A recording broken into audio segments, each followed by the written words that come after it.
you. Oh, thank you. Hello, everybody. Can everybody at the back hear me at the moment? Good? Thank you very much. And where is Wes? He was here a second ago. Oh, thanks, Wes, for the introduction. And thank you all for choosing to come to my session as well. And before I actually begin, thank you to DDD for actually giving me an opportunity to present today. And last but not the least, thank you to our wonderful sponsors here today. Without them, this would not be possible at all. Okay, so let's get the show on the road. Before we actually begin, has anybody heard of the game High-Low Buffalo? No? No? Yeah, it's a bit weird. It needs to work on the PR side of things, not gonna lie. But I'm an introvert. My friend, lovely human being, she loves networking. And she was the one that actually showed me this game called High-Low Buffalo. It's basically a game where you actually have to be vulnerable to another person, which is a bit scary, not gonna lie. So there's 3 parts to this game. One is high, so where you have to share something positive that's happened in your life in the last week or today, doesn't matter when. And then we also share a low. A low is basically something tough that you're going through at the moment. Can you hear that clicking sound? Yeah? Ah. Yeah, this was part of the show, by the way. There goes my earrings. I like my earrings. That's okay. This is avant-garde. That's fine. Okay, so what was I saying? Low, right? So low is basically where you share something that's tough or that's on your mind for a while now. And then lastly, we have buffalo, which is the best part, where you say something random about yourself or say whatever you like. Honestly, nobody cares. So because you don't know me, there are some people that I think I know, which is great. I'm going to introduce myself and do what I'm supposed to do. Ready? So hi, everybody. My name is Ardra. As you've already heard, I'm a cybersecurity analyst at East Metro Health Services. My hi today is actually standing here. I didn't think I was going to actually get chosen to speak, so that's a big hi for me. And this lovely lady here helped me actually open a bottle. I struggled for that for like 30 minutes, so thank you so much. That's actually a very good hi. Can we have a round of applause for her, please?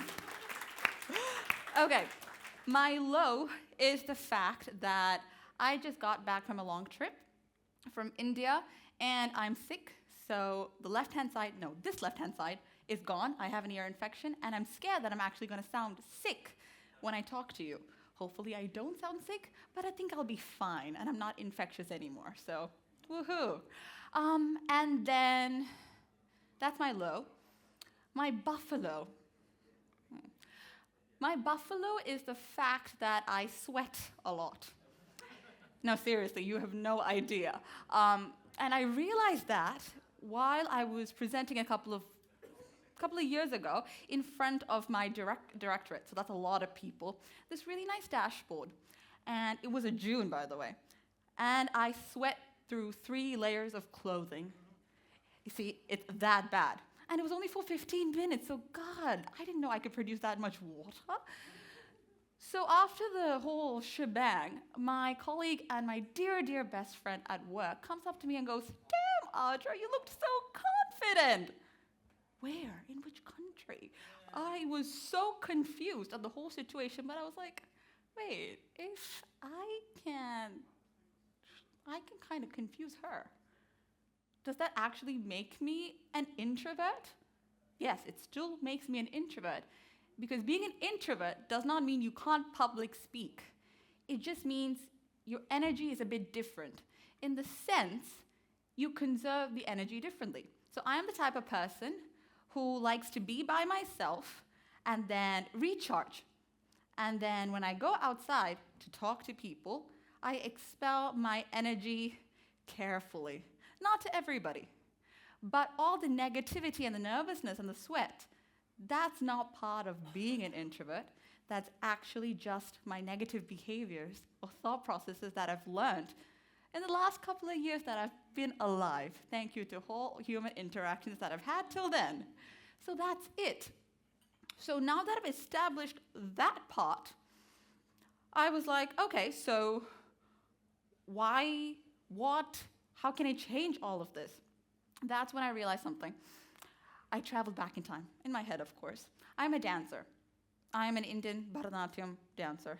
Does anybody know what that is? Couple? A lot of Indians, good. Hi, nice to meet you, people. So basically, Bharatanatyam is what I do. It's like ballet, Indian, but heavier, more jewelry, and long, long hours on stage. So my teacher, he would go, Kanna, technique is very important, but you need to have your lines straight. However, you need to have that magic when you're on stage. And mind you, I'm 7, and I go, is this the time where I get my Hogwarts letter? Like, is this how I'm going to be a witch? I'm fine with that. And then they go, no, as they do. And then a couple of months later, I actually saw him perform. And my God, I saw magic for the first time.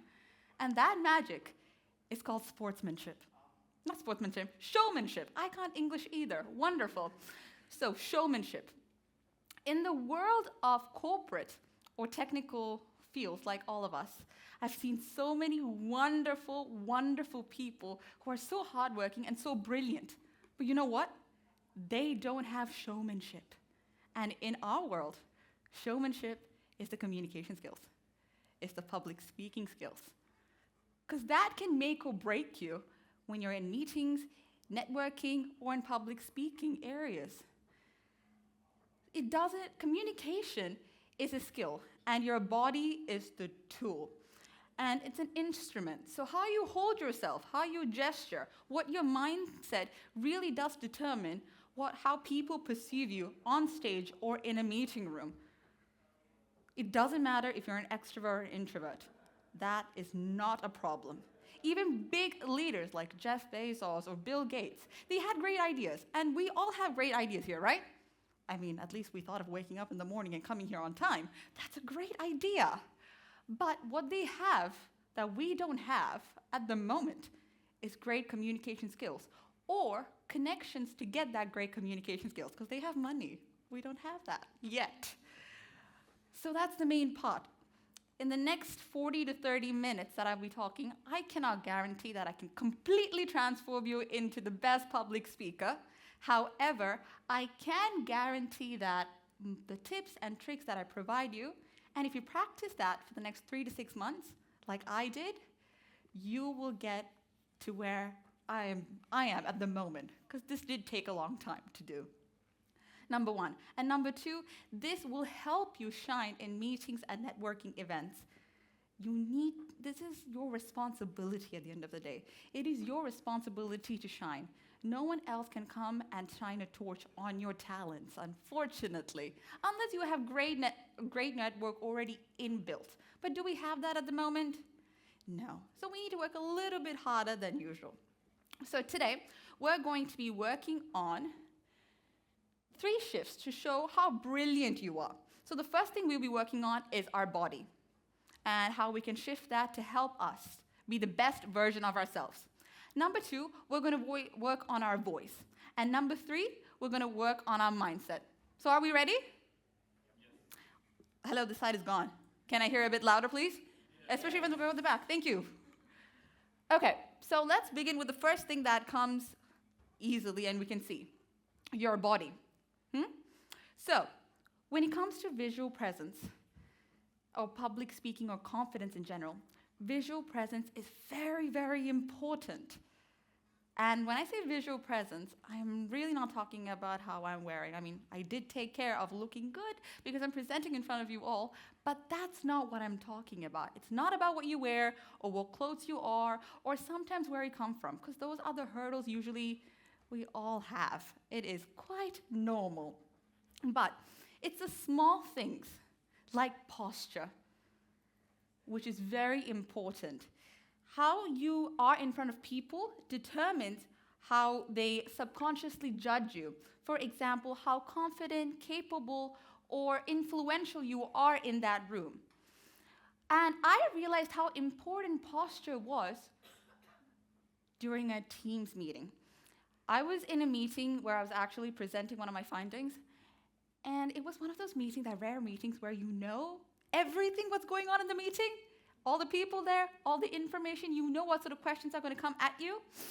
So I was like, okay, I got this. I don't have to worry about it. And I was working from home. I'm in a happy place. I am at home. I did the meeting, felt okay, felt happy, and my colleague teamed me and goes, Ardra, good job. I went, thank you very much. And he said, you looked very tired and you looked a bit confused, but well done. Well, that really hurt my ego whatsoever. And then, now that I think about it, thankfully, I did not think about it like that before. Thankfully, the video was recorded, or the Teams meeting was recorded, and I actually saw myself look like the Hunchback of Notre Dame. And that really did kill a little bit of a joy and confidence that I did have. But that's when I realized it doesn't matter if you're on a Teams call or standing up or sitting down, your posture matters. So right now I can see a lot of people slouching, enjoying themselves. That's the thing, I'll be honest, I am that. I do not like to, my spine hurts, it's the truth. But I'll actually get you guys to stand up. Could you all stand up for me, please? Thank you.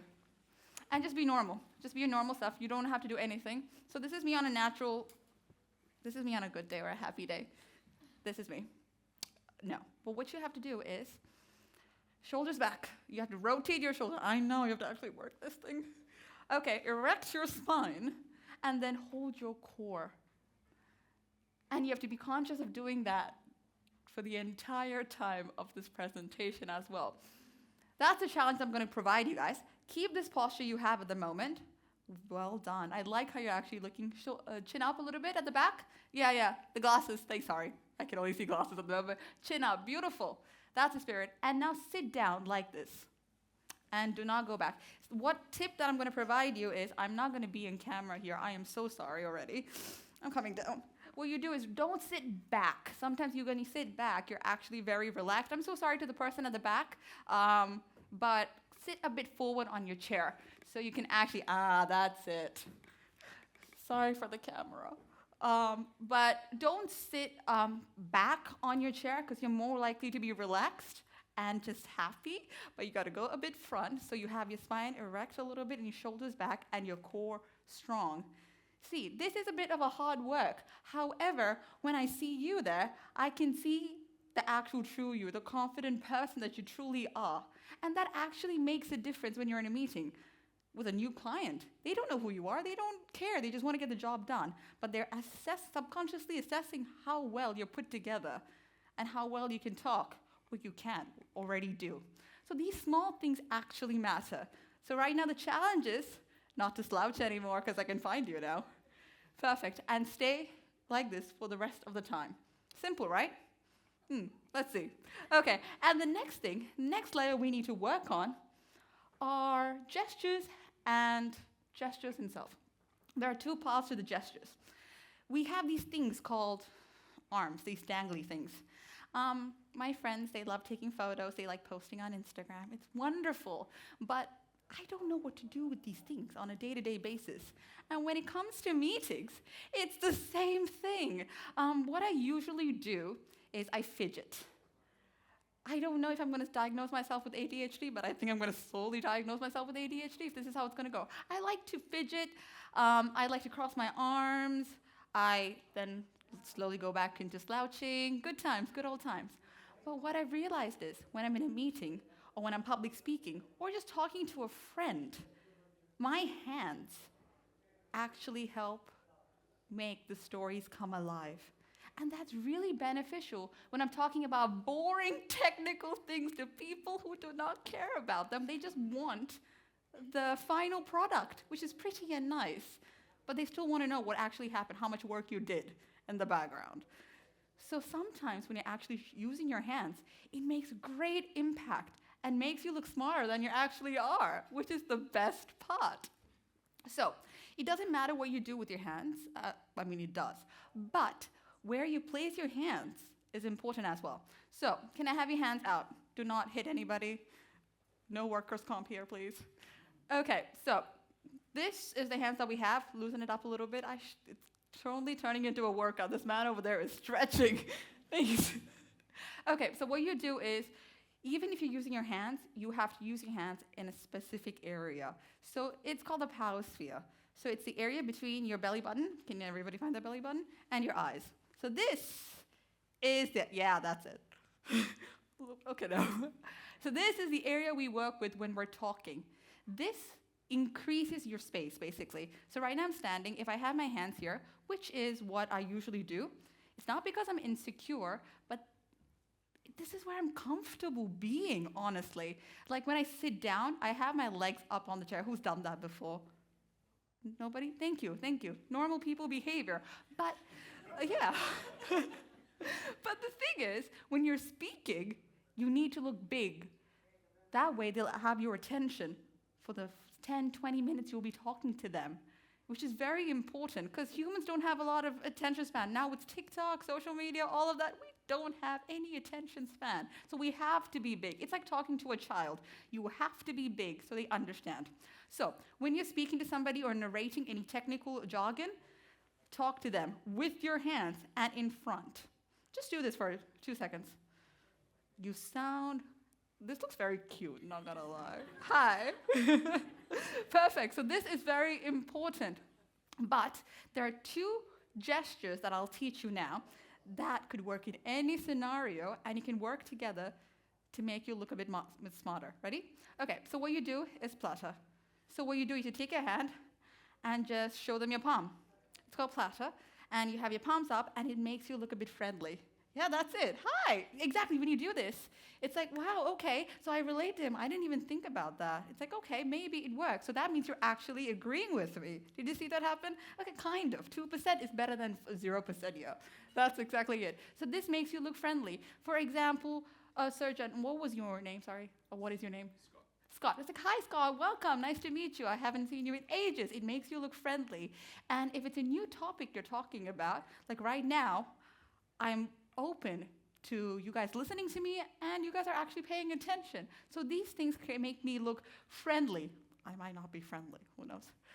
So it actually makes me look friendly, like a team player, which is very important. And if you're going to be recognizing a person's hard work, if you do, still in my sphere, if you look at that person or point at that person like this, it makes you look friendly. You're on your team, they're on their team, and it actually increases your likability. We want that. We need that. Sometimes we're working with really, really stressful situations, so it's nice to have somebody on your side and to maybe present the way that they kind of are interested in you. Does that make sense? Number 2 you'll be working on is leveler. Just this. Let's just turn around. You're not doing your manicure, so it's like, hi, nice. Just that, simple. So this, rather than just doing this can look a bit like you're getting your manicure done. This, depending on how strongly you'll be doing it, gives a different sense. It gives you authority. So when you're talking or in a meeting and you're a project manager or something like that, and you're delegating different things, you can talk like this. Hi, these are the deliverables. You will be doing this, you will be working on that, and you'll be working on this. It kind of gives you an air of authority and also changes your tone immediately to make you feel like you're in control of the situation. And people think that you're in the control of a situation as well. Okay, so we're going to test that theory out. What you're going to do is you're going to do, what was it, platter, and say, I can do this. Just say, I can do this. Try that. I can do this. Just reflect, close your eyes and say that, and reflect on the energy that you're getting at the moment. It's a simple task. Just close your eyes and try that. Worst case scenario, you don't feel anything. That's okay. 1, 2, 3. I can do this. You kind of feel a positive energy if you do that like 20 or 30 times to figure it to the point where you go, oh, I kind of can do this, which works well. So you basically trick your mind to do whatever you want. And when you do this usually to children. Don't do that. Don't go that way. Please do not die. Please be kind to that person.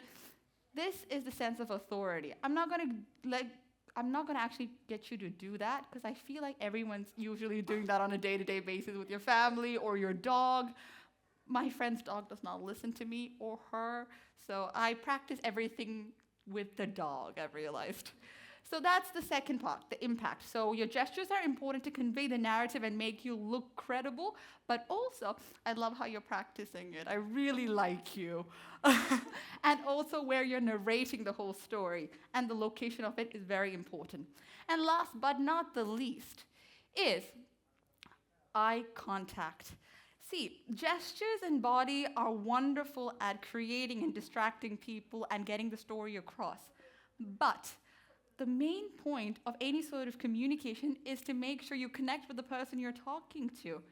And the eyes really, and you have any sort of eye connection, eye contact, like I have you here. Lovely people at the back are not going to get my connection because I can't see you. You are blurry at the moment. So you over here, I'm getting some kind of an eye contact here. I'm establishing that we trust each other. That's the sort of energy that we're bringing. If it's too long, it can look a bit intimate. We don't do that. In a corporate world, we do not do that. But when it's too short, it looks like you're hiding something. So there's a sweet spot. And that comes with practice. In the sense, you focus on one eye, and then you focus on the other afterwards. That's what you do. And when you're speaking. And especially when they are talking, keep that eye contact a little bit, so it looks like you're actively paying attention, even if you're spacing out. Because we do that at times when we're not supposed to do that. Are people slouching at the back? We're going to keep that. That's the challenge. Let's see what happens. So no slouching. So the three main things you need to focus on when practicing on your physical presence and being confident. Number one, what was it? Posture. Number two, two things, technically. Gestures, yes. Gestures and where you have. What is the area called? Power sphere, okay? This is the area where we actually do that. Beautiful. And then last but not the least, your eye contact when you speak, so you actually build a connection. Easy, right? Now you just have to practice that. But that's okay. It basically signals your authentic self. It makes you look credible and influential. Because we need that in a corporate world. Because sometimes technically skilled people, they're brilliant, but they don't know how to articulate their ideas to win recognition. And it breaks my heart to see wonderful people not getting recognized because they don't know how to communicate. So you need to train yourself to be your own PR team, because that's the main point of this whole show. Okay, so now we talked about the physical side. Everybody understood? Yes? No? Kind of? 2%? I'll take it. Okay, next we need to focus on is voice. So when you talk about the physical presence is important, but physical presence only gets you into the room, if that makes sense. So physical presence is basically how a person goes, maybe she's confident. But when you speak, that's when they go, okay, she is confident. Because that's what we want. We can't just imitate or pretend that we're actually confident and just go, hi. That's what I meant. That's the numbers. Do I sound confident? No. I mean, I might know my numbers, but you don't know if I know my numbers. And if you're the executive or the manager, you want your technical team to be capable, right, and give you the right numbers. So don't let other people steal your thunder. And number two, please shine your own light on your technical skills. But when it comes to voice, people think we can't train it. We all talk one way because we've already been training for a long time, right? We've been living, breathing, talking for too long at times. So it is a flexible tool and we can train it, and there are things we need to focus on when training it. Number one is the rate of speed of speech. So if I go, what's a sentence? See, this is the wonderful part. You forget to English. This is the problem of bilingual people or trilingual people. You forget to English, and you go, what do I do? Help me. Okay. If I say, my mommy makes me mash my mini M&Ms on a Monday. Did anybody hear anything?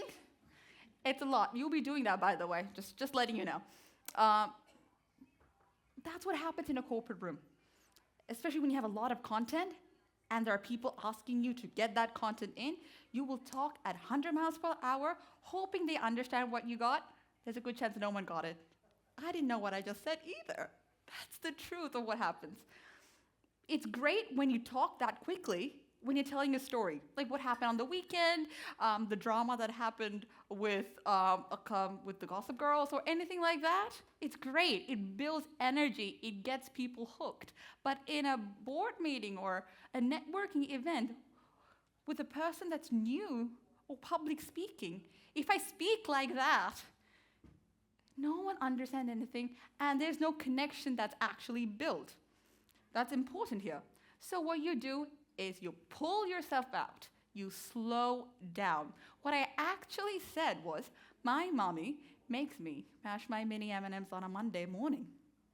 Yeah, that's what I tried to say. It did not work. So that's when you slow down. Even if it's gibberish, you kind of sound smart. Do you see that? Try that. So when I say slow down, it is very easy to give that advice, not gonna lie, but to actually do it, it's hard work. So what I do, what I found that helps me is, when I talk fast, I breathe very quickly. It's just short breaths. So what I do, I concentrate on the breathing that I do. So I do slow breaths or just longer breaths to make sure that I speak in clarity and clearly, to make sure I sound confident in front of people. Simple, right? But it's hard work to actually do it. But it comes with practice. Number 2, volume. Volume is very important. So the wonderful lady at the back, can you hear me now? Kind of 2%, yes. Sorry, you are a bit blurry. Oh, hi. Oh, I did not. Eyes are blurry. Anyway, so at the moment, you can hear me, right? Good, Ali as well, perfect. So that's the important part. When you're in a public speaking setting, usually if you're rating volume from 1 to 10, you stay at a 6 to 7. So we can get other people's attention and they can listen to you, even if they're in Timbuktu. That's the point. And it's great when you're loud. It kind of creates a sense of certainty. People are listening to you, people actually care about you, and they actually want to give something to you. So it creates a certainty when it comes to all of this. But in a corporate setting or in a meeting room, I cannot sound like this. I sound like I'm yelling at people. So I have to quiet down a little bit. If I quiet down right now, can you hear me? I hope so. No, thank you so much. Honestly, I love that. Please answer to my questions. Even if it's rhetorical, I love that interaction. It really does calm my nerves a little bit. So thank you so much.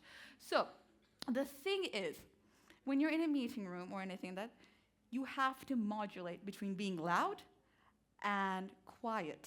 If your default is to be like this, no one's going to listen to you, not because they hate you, but they can't hear you most of the time. It's not your fault. Just fix your volume a little bit. That's it. So that's the important part when it comes to volume and commanding attention. You need to modulate so your ideas get across. When it's a bit quieter, people lean in. I saw somebody at the back in the back there slowly move in a little bit. That works. When you're quiet, they actually want to pay attention to you, and they'll actually come in and pay attention a little bit more. So if you have figures or if you have a negative news that you want to say it a bit quietly so people actually pay attention to what you're saying. If you want somebody to change a little a habit or a technique that they're doing that doesn't really help the team, sit them down. Posture. Remember the posture. I see you. Remember your posture and say it a bit quietly, but not whisper it. Please don't. Quietly, so they actually pay attention to what you're saying. If you say loudly, you sound like you're scaring them. Simple. And then last but not least, that no one really uses, but it is brilliant, is to actually pause. Yeah. I don't really want to say anything, that's why I paused. No, pausing is very important in the sense, most of the time when people speak, they're scared of the silence, the ums, the ahs. You think people will yawn. In the nicest way possible, people will yawn any way, shape, or form. They're tired. We work 9 to 5 from Monday to Friday. We don't get sleep. That's the world we live in. So do not worry about that at all. Pauses are here to create impact. So when you're doing a presentation or when you're networking, if you find an interesting fact about yourself, for example, If I'm networking and someone says, what's something interesting about you? I'm not going to say that I sweat a lot anymore. I've realized maybe that's not the right thing to say if you're meeting somebody for the first time. I would say something along the lines of, oh, something interesting about me. Let's see. I'm a palindrome. And that space gives them time to process, because a lot of people don't know what a palindrome is. Does anybody know what a palindrome is? Good, good, good. So a palindrome is basically when you have a word that spells backwards and forwards the same way. I'll take, if you want to say that's cool, I'll say thank you, but it's my parents' credit, actually, not going to lie. But did you see how the pause give you guys a moment to actually comprehend what I just said? And that's beneficial in a meeting room as well. But if it's a bad news, maybe talk fast so they don't really listen to you at all. Who knows? But if it's something like a recognition or something great that you've done, take your time to show off, because that you don't get a lot of time to talk about yourself. If you've done something cool, like, I don't know, run a marathon, I would take my time and milk that in a meeting. I exercised. Thank you. See, take your time. Pause gives you an impact. And sometimes it breaks a lot of stress around you, if you want to be humorous as well. So, this is what I've actually said before. This is what I was trying to say. So now, let's try actually saying it quickly. Okay, let's try actually saying this very quickly like I did before, at the start. Should I go with you, or should you guys just do it by yourself? Let's see. Let's suffer. Let's go. I'll give you a head start. 1, 2, 3, and go. And then you guys start, okay? 1, 2, 3. My mom.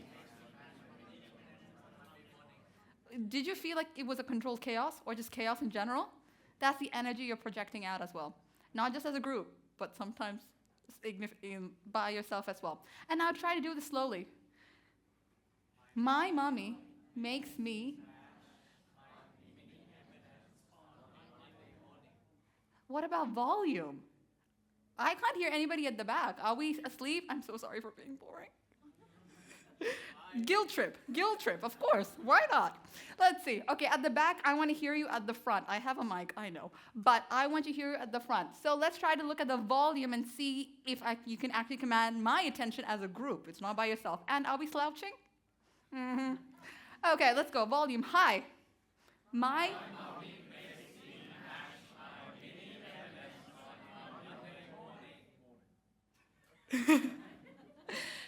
See, when you do that, you're actually projecting so much positivity out there right now. Because this is gibberish, but it makes you sound like, okay, maybe I got this.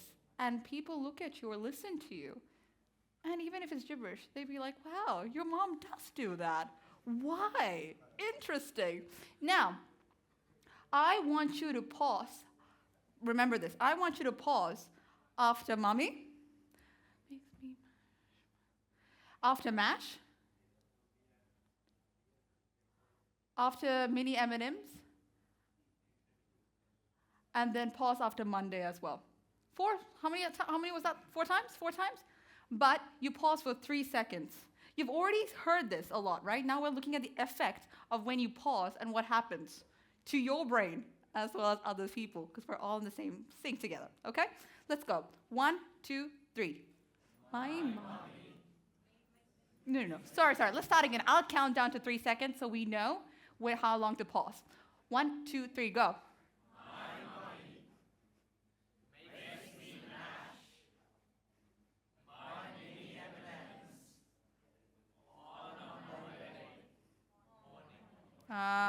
See?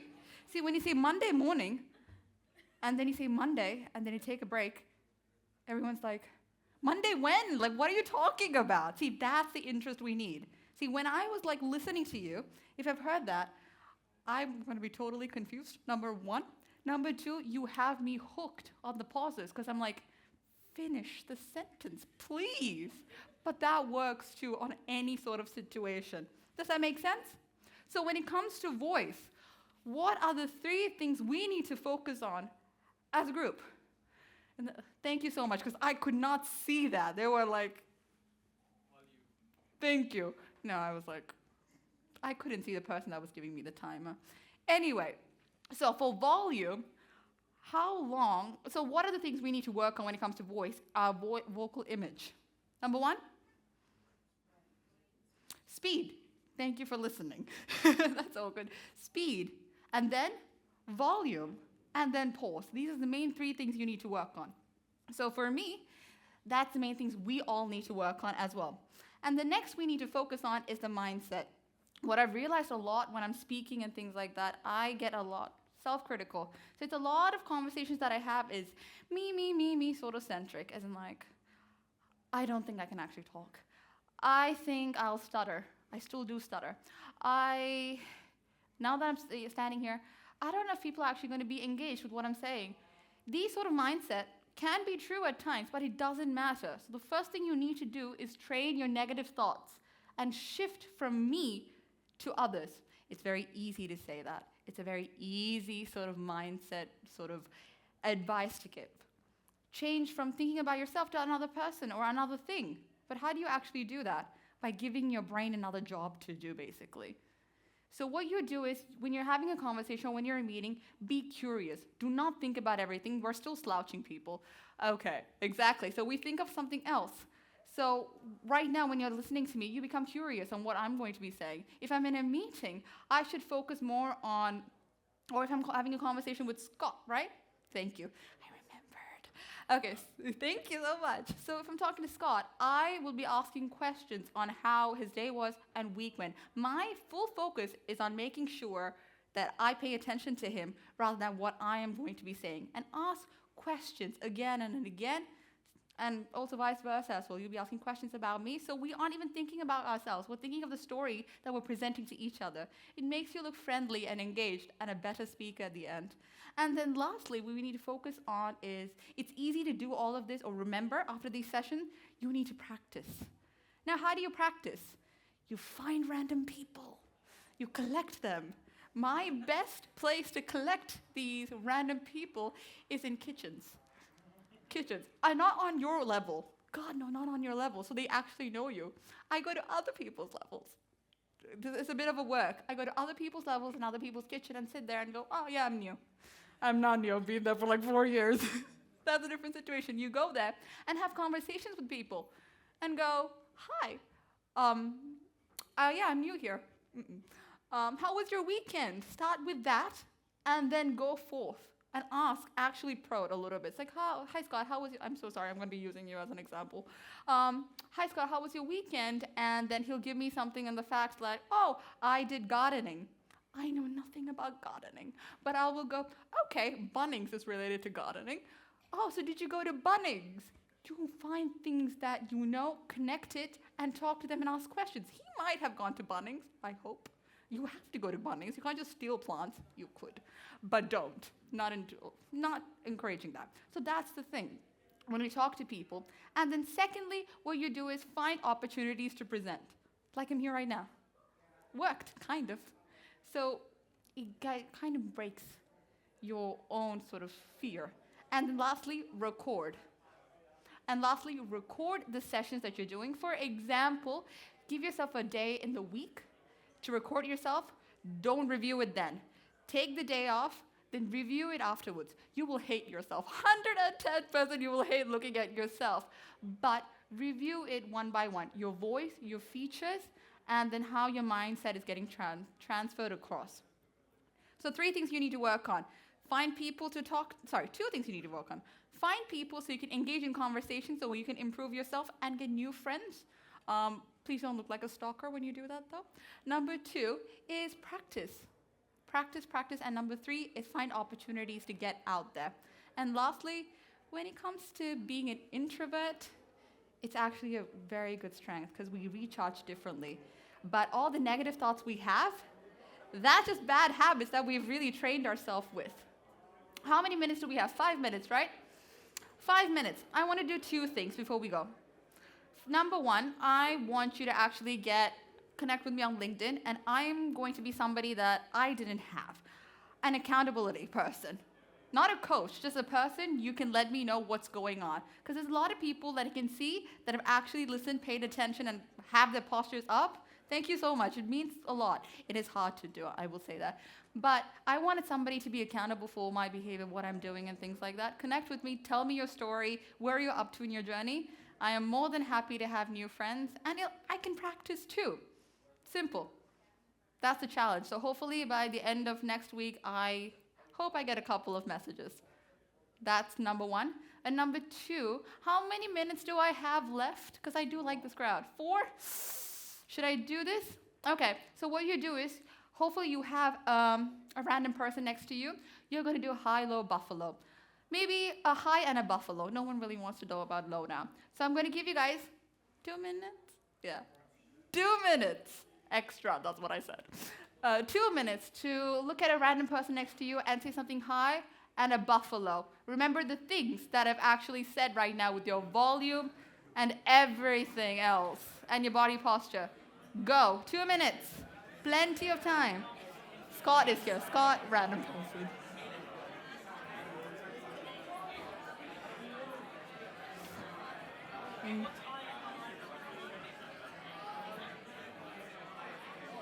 How many minutes do I have? I let the other room out earlier. That was part of the act. Oh, you want to have... You can have a conversation with me. That's fine. Hi. Hi, my name is Para. Hi, I'm Ardra. Nice to meet you. I came here today because I didn't want to do. I'm taking. I can't pick myself. But well done. You came and talked to me. Yeah, so I'm like, okay, I'll do this. I was like, okay, I have to talk to her. Was it helpful? Yeah, very helpful. Oh, I'm glad. So connect with me on LinkedIn, and I'll be an accountability person, so you can actually walk through this. Thank you so much. Oh, good. No worries.